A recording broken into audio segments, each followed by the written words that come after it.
Boa, muito boa! Adriano Bertin por aqui, iniciando mais um vídeo para o golazzo.com.br e também para o canal que é Fonte de Cálcio, reportando aqui mais um conteúdo desse conglomerado dedicado à cobertura do futebol italiano. E é claro que o mais importante é que você acesse o golazzo.com.br, esse site que eu decidi fundar para fazer a cobertura do futebol italiano, com acontecimentos que vão até a Série D, passar na terceira divisão, segunda também, primeira, enfim, tudo que é relevante aí para o nosso querido Calcio.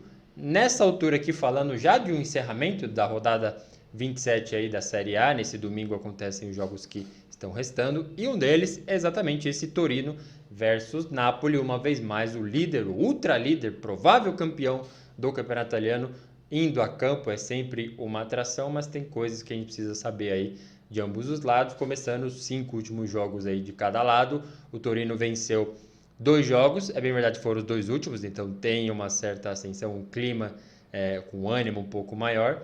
E o Napoli, enfim, venceu praticamente tudo. Tem uma derrota só contra a Lazio em casa, surpreendeu muita gente, mas foi só a segunda em toda a temporada. Um time que perdeu 2 jogos apenas em 26, uma dessas derrotas aconteceu dentro dos últimos 5 jogos. Por falar em últimos 5 jogos, nada favorável para o Torino, 4 vitórias do Napoli, apenas um empate. Então o Napoli, mesmo naquelas crises, né, a gente acha que vai e não vai, e pega a fase um pouco de Gattuso também e tudo mais, enfim, mesmo nessa transição aí para essa excelente fase, costuma ir muito bem contra o Torino dentro e fora de casa. Contando apenas jogos de Série A, o desequilíbrio fica ainda maior, então 31 vitórias do Torino e 52 do Napoli. Diz bastante aí sobre esse confronto.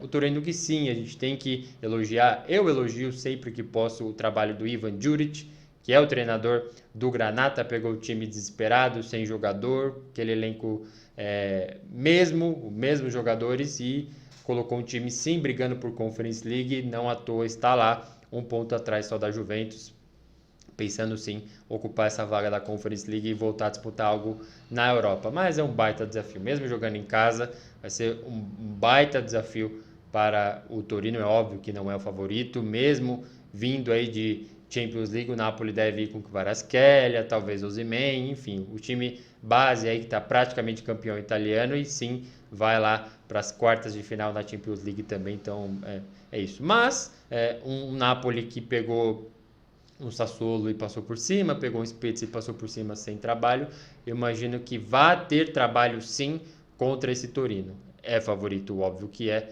mas não tão fácil quanto já foi. Eu diria que mesmo perdendo ali para a Lazio em casa, eu acho que um desafio contra o Torino é maior do que contra a própria Lazio. Então vamos aguardar, vai ter ampla transmissão. Se você quer saber mais sobre prováveis escalações e onde assistir essa partida, é só continuar lendo o artigo aí que está na descrição do vídeo também, beleza? Vou ficando por aqui, um forte abraço, até a próxima!